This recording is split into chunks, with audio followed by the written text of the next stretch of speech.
Hello everyone, my name is Anna Ramshan and I'm studying at the University of Sydney in New South Wales, Australia. I'm doing a Master of Education in Educational Leadership and Management, and I'm also a primary school teacher and an educational consultant.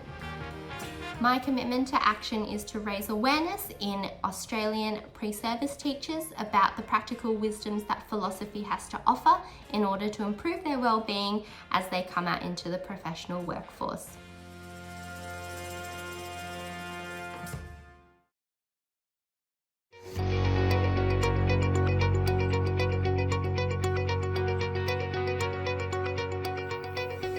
Hello, my name is Regina Arrington, and I am the new CEO of CGI University. We are so happy to have you all here today. It is the honor of a lifetime to lead this programming. CGI University is a space where doers get together to solve societal issues while building what Dr. Martin Luther King Jr. termed the beloved community, which, as explained by the King Center, is a global vision in which all people can share in the wealth of the earth. In the beloved community, poverty, hunger, and homelessness will not be tolerated because international standards of human decency will not allow it. Racism and all forms of discrimination, bigotry, and prejudice will be replaced by an all-inclusive spirit of community. CGIU is action. CGIU is care. CGIU is community. In this session, you will have the opportunity to network with CGIU's beloved community of your peers and CGIU alumni in the following keyword areas: education, girls and women, public health, youth empowerment, disabilities, waste management, sustainability, technology, water and sanitation, agriculture, and peace and human rights. We welcome you to the CGIU beloved community of students, alum, mentors, and partners. We are here to guide you today and throughout the rest of the program year. Have a great time. Hi, my name is Jones Monkanta, and I'm from Zambia, and I'm a 7th year medical student at the University of Zambia. My CTA is providing wholesome and preventive medicine against lifestyle diseases for a sustainable future in health.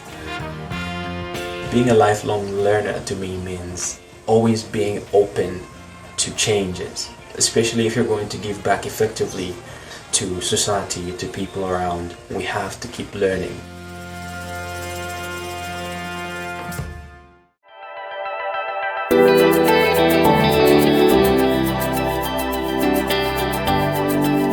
Hello, my name is Mahmoud Kader, and I'm the co-founder and CEO of Floramind, 2018 CGIU commitment maker, currently focused on youth mental health and well-being.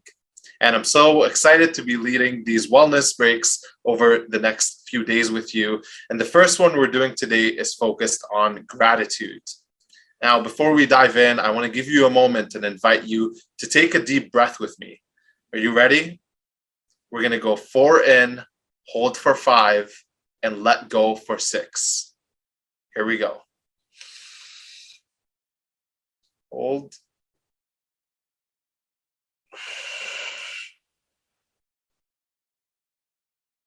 Feel free to do that as many times as you need to.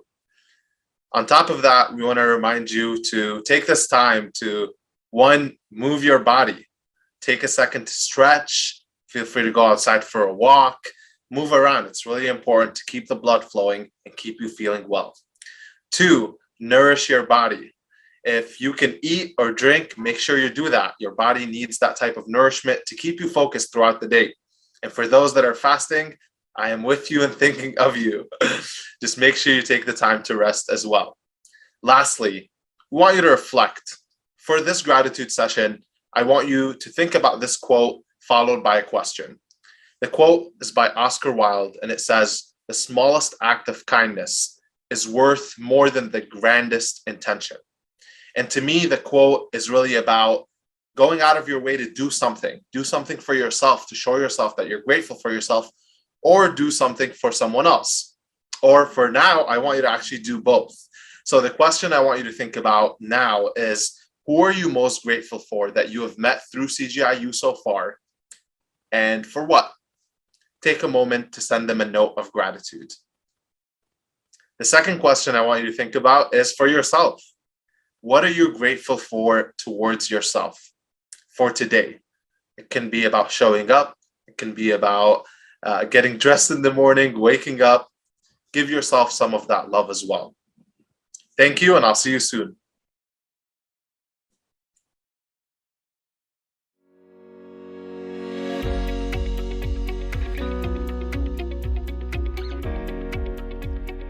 Hello again, everyone. I am really looking forward to the next discussion, which will touch on something that has certainly affected me, and I know at least most of the people I know certainly has affected the remarkable leaders who will be kind of sharing their thoughts and their work with us, and I imagine has affected many of you who are joining us today. So, we're really going to focus on how the increasing urgency of the climate crisis has had a kind of concomitant effect on our mental health, on our overall well-being, that as kind of the growing dread of what we are failing to do to help protect our planet just burgeons, it has catalyzed a kind of equal rise in kind of dread that I think many of us feel on a deep cellular level.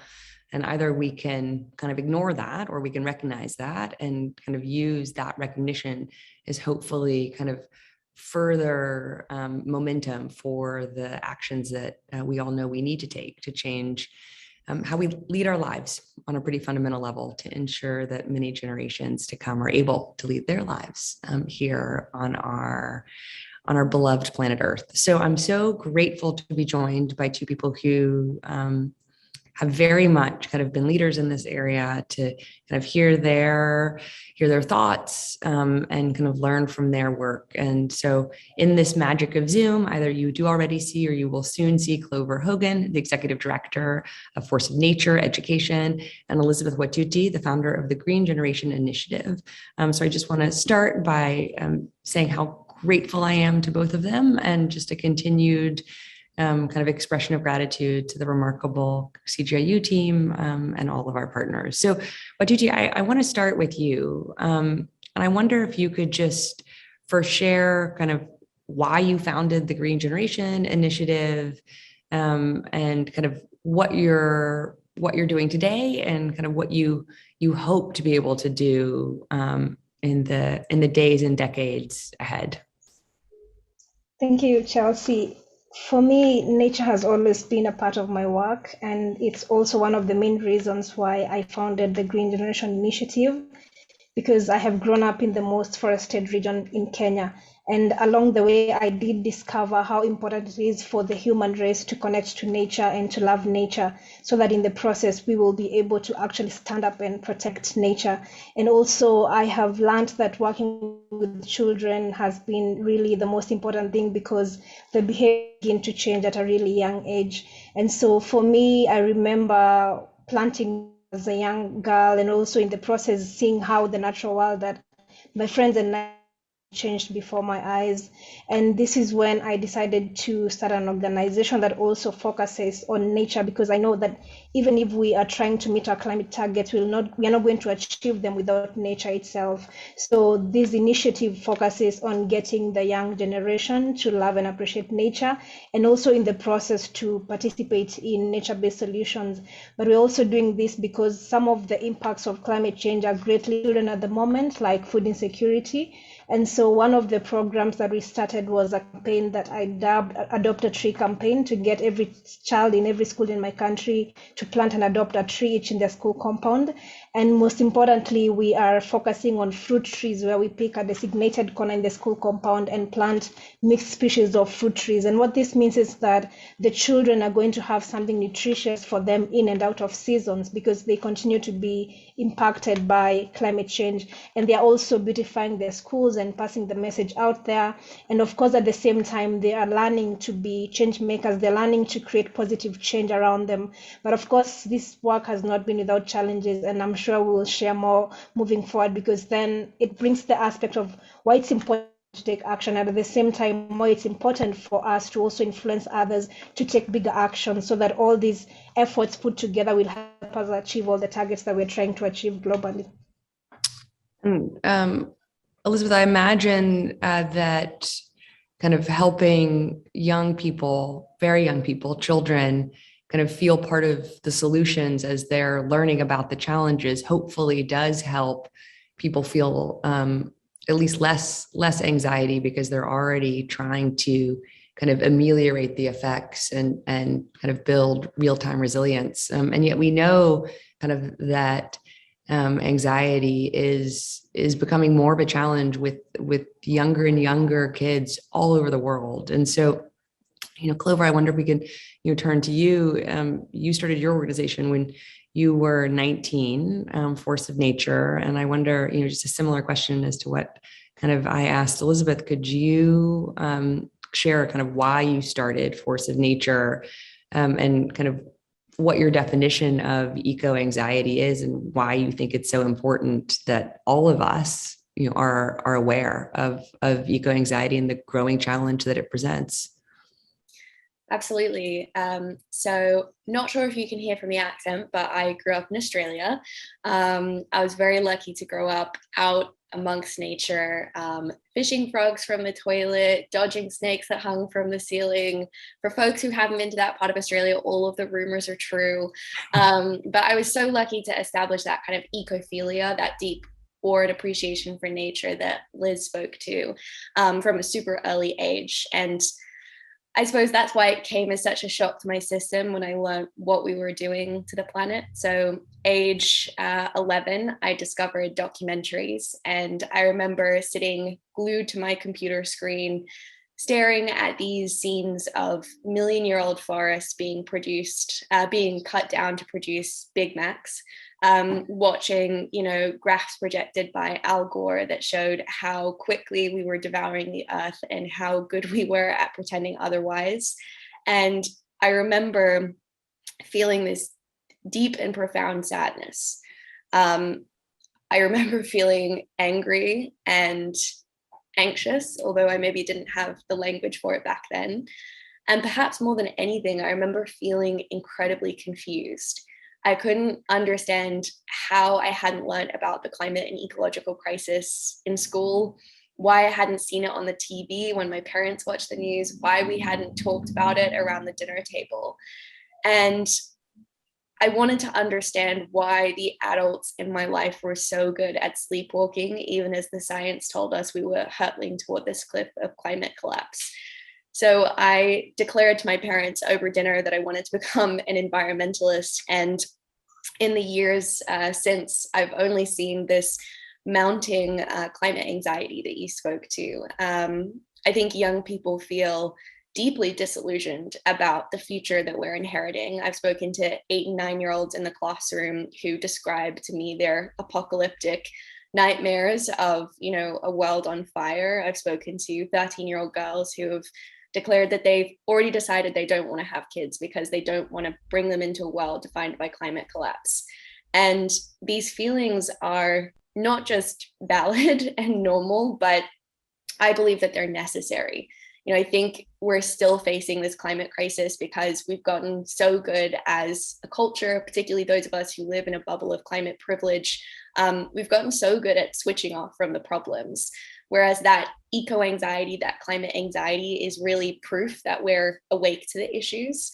And yet, if we don't have a clear sense of what can I do to actually contribute something to the solutions, then of course that natural eco-anxiety can very quickly tip into a feeling of deep powerlessness.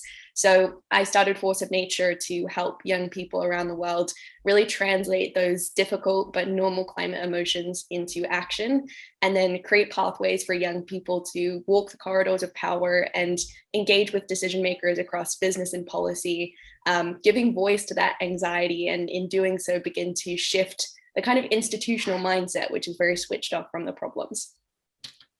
I have to confess, one of my pet peeves, and I don't have many, but one of my really big pet peeves is when people, my age or older say like, oh, like young people are going to save us. like we don't have to worry, like young people are going to save us. And I find that so horrifying because it's just the complete like abrogation of responsibility. Like, okay, like, well, we don't have to worry about kind of what we're doing, as if like our actions, are without consequence because like young people are going to save us. I'm like, well, no, shouldn't the adults actually be taking responsibility here so that the young people don't have to worry about saving us or themselves? And yet we live in this in this dynamic now where there is this posture of like, oh, like the young people are going to save us. And I find that very frustrating. I also, though, do find it incredibly inspiring how so many young people, including the two of you, are taking responsibility when those of us who are older, largely have failed to do so. And so I wonder if, maybe Elizabeth, you can just start and then, again, turn to you, Clover. Did you always know that you wanted to work with young people? Why was it important to you to work with young people? And especially for the two of you, like very young people, children, or did you kind of try with adults, gave up on us, and then pivoted to young people and to kids? Maybe Elizabeth, if you could kind of reflect first and then Clover. Yeah, I would say for me, the journey as a climate activist started when I discovered what was surrounding me, and the fact that I also began to get angry and frustrated around certain things, like seeing people cutting down trees, bringing down forest, or passing by places where the rivers are flowing with plastic waste. And I think these feelings were what I defined as a natural call to action, because when you feel disturbed, then it's a calling for you to do something about it. And so for me, I would say I learned how to turn that anger into a hunger to want to do something about challenges like deforestation and climate change. But also along the way, I really wanted to view the world as a younger me, as a child, because like I mentioned, the first time I got a chance to co-create with nature was when I planted my first tree at the age of 7. And so I remember when I was still in campus, I would just walk into a school and just spend some time with the children to understand what their view is around the world. And this was the time when I was still trying to learn about issues on climate and how these issues were actually beyond the Kenyan borders. It was about how others were also treating nature and how others were taking action, or rather how people were treating the planet even beyond the Kenyan borders. So this is the first I spent time with the children. I remember the first time we walked into this stream that was nearby a school, and the children asked me 2 questions. And one of the questions did this because the stream was really polluted. It was just next to their school. And they also asked me, what can we do about this? So it taught me that these children were really passionate. They wanted to do something to change their surroundings. And that was the very first time that I knew that this is the generation to work with, because they are showing the fact that they are not at their comfort zones with what they're seeing around them, and they want to do something. So for me, I discovered that throughout that journey of being able to connect with nature, being able to learn certain things from nature as a child, grow up with the same natural call to action. And so starting when they're still young, then I thought that was really the most important thing, to get people to love nature, because we are living in a world where so many people are disconnected from the natural world, and it's almost difficult to actually help an adult love nature or appreciate nature. And it's simpler for a child, because then you train them, you work with them the whole way. Before you realize, they all become activists as well. They all want to step up and get others to change.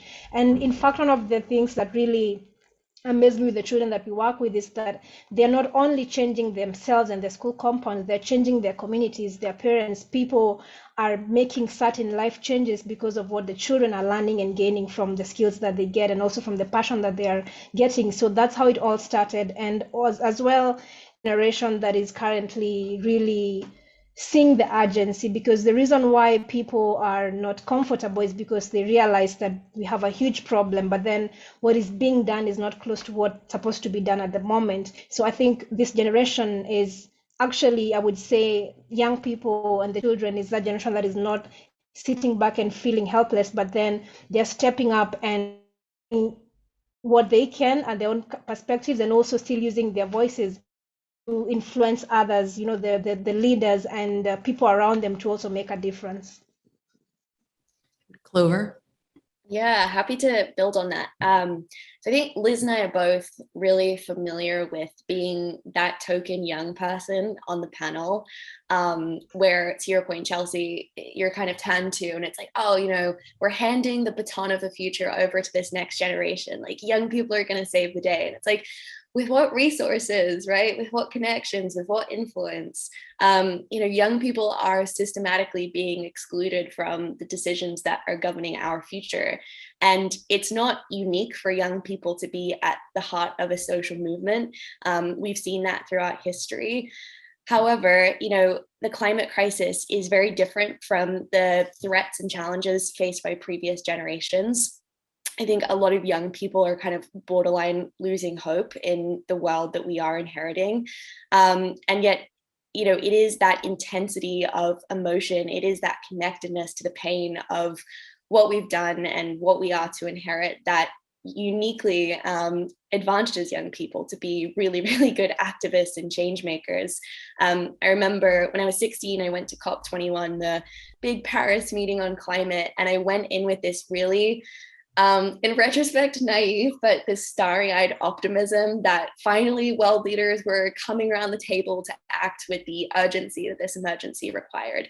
And I showed up to a sustainable innovation forum that was sponsored by the likes of Coca-Cola, BMW, Shell, iconic polluters and contributors to the climate crisis. And I remember meeting so many decision makers who were fluent in greenwash, fluent in making promises scheduled far enough into the future that they required no immediate action. And I remember feeling really, really powerless and allowing myself to think for the first time, perhaps the system is too broken, perhaps the problem is too big. And yet I also remember looking into the eyes of the people around me, those, cautious corporate leaders and calculating policymakers. And I remember seeing that powerlessness reflected in their eyes too. And something that I've observed working with a lot of decision makers is this kind of crisis in imagination. It's a real challenge and struggle to get outside of the status quo, to imagine how we might do things differently. And I think it's the kind of almost naive optimism and determination of young people saying, we refuse to just accept things as they are.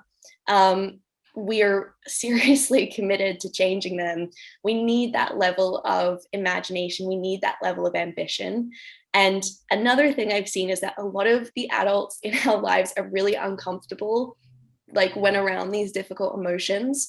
And I think it's very natural that you want to, as an adult, be able to protect the young people in your life and say, everything's going to be fine, we're going to fix the problem. And yet, as we know, looking at the climate science, like that, we just can't say that with any certainty. And instead of trying to shut down those feelings in young people, the adults in our lives need to lean into them, because there is such a gift in leaning into and really facing up to the enormity of this crisis. Because when we travel into that anxiety and that pain, which is a reminder of our humanity and our empathy, then we can channel those feelings into action, right? And we can do that through intergenerational exchange. I wonder, Elizabeth, if you've kind of had a similar experience, or maybe not at all, to Clover when you went to the recent climate summit in Glasgow. Kind of, were you full of optimism and then kind of full of skepticism, hopefully not pessimism, because I think pessimism is sort of the convenient place for people who don't want to change the status quo. Or were you skeptical going in and then actually left feeling like maybe there is a possibility, in this kind of many crises coming together of climate change and COVID and so many others to maybe kind of have real change? I would say it was also the same with me, because when I was going, for example, for the COP26 session, this was something that I really hoped that we would have the right decisions coming out of the summit, and not just the right decisions in terms of getting more and more commitments that are not being fulfilled, but really a decision and a package that also supports the present needs of communities like mine that are currently facing the worst impacts of climate change. And as a young person, it did continue to feel to me as though we are still living where the political and economic system is working against us, despite all what we are trying to do with our communities, despite everything that we are trying to say to get people to take action. And it's because people still do not understand the urgency. And I think one of the messages that I took to COP26 on Open Your Hearts was because I strongly believe that we're also facing a crisis of feeling and listening to one another, because we've had all the science. In fact, I think when we have the benefits of today's science as compared to any other previous years, but still we find ourselves in this triple planetary crisis and still we are not moving in terms of actions. Things are not moving. People are still facing the worst impacts of climate change, and we're still demanding for action. But again, the things we find and feedback is not really action. It's mostly fake promises, and we call them fake because if you promise, then you have to deliver, and if you do not deliver, then it becomes just words. So I think this is the people are living in, and I think it also continues to cause eco-anxiety. And I like to give a good example of the children that I work with, that on one side of compounds, these children are trying to green their schools, they're trying to grow trees, they're trying to do the best that they can. But on the other side of their school compounds and school gates, they still see big corporations and governments cutting down forests and bringing down big ecosystems. They still see countries beyond the Kenyan borders burning fossil fuels, and yet the science says what we must do, but it's not being done. So if you look at that whole children trying to do their best, then that undermines their efforts, and in the process we have issues of anxiety as well. So I think all these issues are and I did not really leave COP26 feeling happy about the outcome. In fact, on one side, I was grieving because that was not the outcome that I expected for communities that are currently facing the impacts of climate change, coming from a country where still millions are facing climate-related hunger at the moment. And we have to wait until COP27 to try and make a difference, then it's not something that we would really take as progress. If anything, then we continue to cause more losses and more damages to people who have least contributed to the crisis. So that was but also at the same time, I did live with the fact that the main thing that is going to make this change happen is going to be people power. And this is people who strongly understand, people who strongly feel in themselves and acknowledge the sufferings of people who are facing the worst impacts at the moment. And then the people are definitely going to be moved to take action. But unless we acknowledge this and face also this crisis of listening and feeling, then it's going to be difficult for people to be moved to take action. I do believe that would be the direction that we would take, but this change of systems is only going to be through movements, and this is the people who strongly understand the urgency of the crisis at the moment. Well, Elizabeth, I certainly agree that we need to be tracking not only commitments, but actions, not only what countries or corporations, commit to do, but actually what they follow through with. And we so rarely focus on kind of the headline of the commitment and not kind of whether or not that commitment subsequently translated into real kind of shifts, changes, actions, on the ground. And I would say that the children you work with are doing their part. Again, it's the adults who aren't doing our part. Children should be planting trees. Like what a wonderful, empowering thing for a kid to do.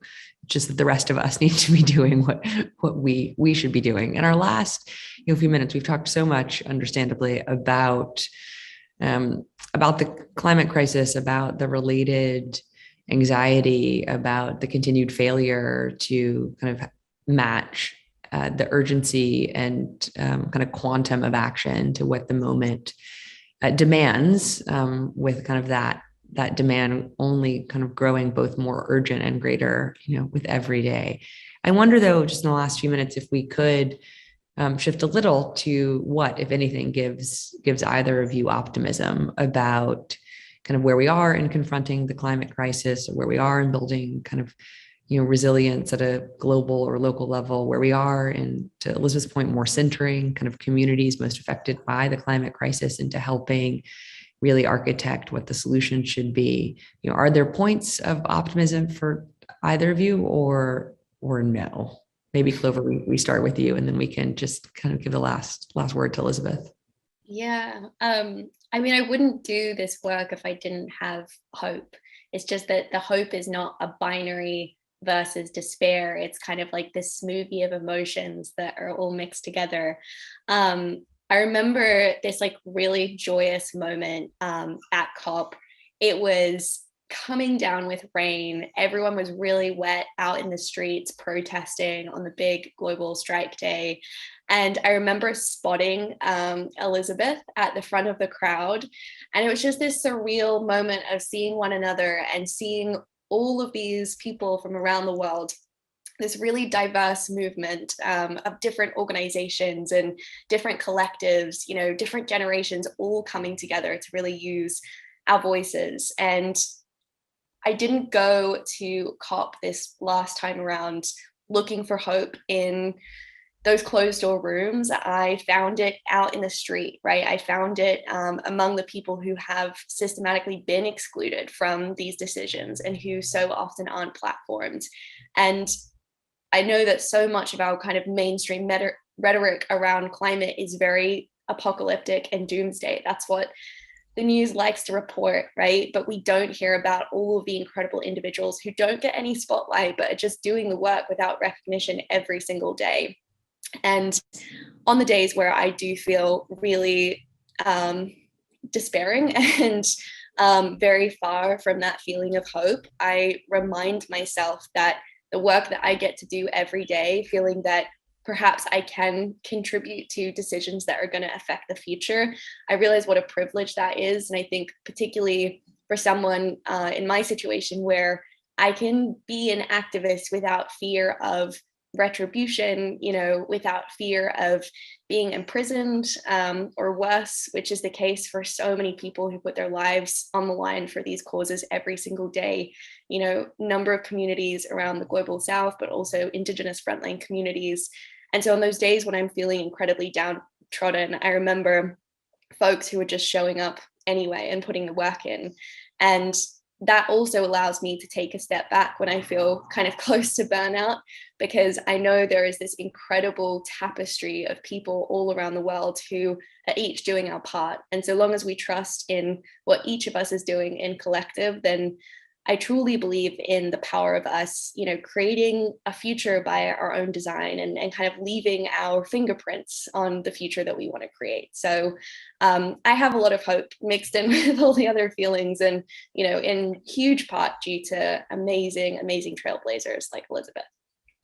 I love the framing of a smoothie of emotions. I might borrow that, and I will give you due attribution, Clover, if I do. Elizabeth, just kind of final reflections on optimism. Yeah, I would say I also have quite a number of things that keep me optimistic and things that continue to fuel the energy in me regardless of the challenges we are facing at the moment. And one of the main ones is the fact that just knowing that I'm not alone in this fight, solidarity as well among the young climate activists who strongly understand the urgencies as well. And like Clover mentioned, it was really great being given a chance as people from the global south to actually lead the climate strikes, the indigenous communities as well. And just seeing that people understand that it's the people on the front line who should actually also be listened to, their stories should be told, I think is really important. And it feel that you are actually not alone in this fight. And secondly, knowing that I can actually do something. I always lean a lot on the story of the hummingbird from the late Professor Ngara Maathai, who has also continued to greatly inspire me every time. And the fact that she really talked about the power of one person, that each of us can make a difference, but also collectively we are a force. So knowing that we are doing the best that we can, and the fact that even if it's not enough, you're still doing the best that you can, I think it's something that should keep anyone who is trying to make a difference right now optimistic. And you're doing is not the best that you can, then you're not being a hummingbird, because the hummingbird was trying to put out a fire just using a beak, and the other animals, much bigger animals like the elephants, were just standing there and mocking the bird, and yet they have like that they can fetch so much water to put out the fire in the forest. So if we can all continue to be like the hummingbirds, I think that can keep you optimistic. But as long as what you're doing is the best that you can, I know that the best that I can is not the best that a ward leader can do. They can do much more. They have more capacity. They have more resources. So if we can think along those lines, then everyone can still continue going. And the other place I draw my energy from is definitely from, because it's through nature that I get to do this work. It's through my love for nature that I get to actually speak up for nature, able to also find some time out with nature, being able to find some time where I can directly connect back to nature, reconnect with my roots, I think has been really me, and it gives me back my energy. So every time I want to reflect, or I just want to deal with so much that is happening around me, I do this out in nature, and I think it definitely does work. And if we can all learn to reconnect back with nature, to reconnect back with the natural world, I think so much can definitely change. I like to tell people that if we can learn how to connect also with our emotions and cultivate that empathy and respect for nature, respect for the entire human nature, I think it's going to take us so many steps forward, because we are nature ourselves. So we cannot continue to destroy nature, because then if we destroy nature, we are ourselves, the lives and livelihoods of people who depend on nature as well. And we are also indirectly affecting our very own survival. So nature has been helping us. So it's time for us to also continue helping nature in so many other ways ourselves.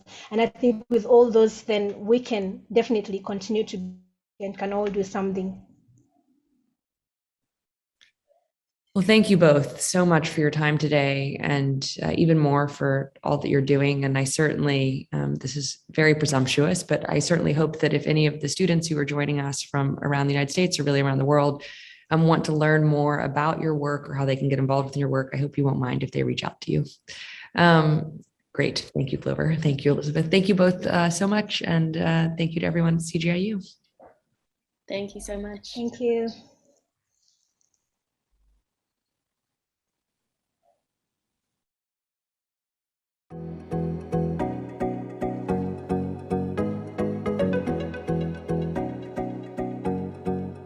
Hello, everyone. My name is Brittany L. King of BrittanyandCompany.com. I am your neighborhood hope dealer. What that means is I deal hope with my words. What's also really special about this moment is that I am also a CGIU alum, class of 2012. So this is the 10-year anniversary of me being in this incredible family. What I want to talk to you about is what CGIU means to me and what I hope it will mean for you. There's one word that comes to mind when I think about CGIU, and that's family. When I think about where I've gone and what I've done since my commitment to action, I can tell you very clearly that your commitment to action that you take today will likely morph and grow and evolve. Your path and your journey to success is not linear. Make the commitment to action to go out into the world and be hope dealers yourself, but to also create good in the world. I want to tell you guys 3 little stories about some of my fellow alumni who are my family and forever etched into my heart. A few years ago, I had a best friend of mine have a stroke right in front of me. And I took this friend of mine to the hospital, and I wasn't getting the treatment that I felt like I should be getting for this friend. I was trying to advocate.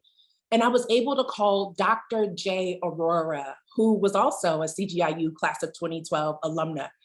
Called him, texted him. He gave me the script and everything I needed to make sure that my best friend was taken care of. And that person is alive today. Thank you, Jay.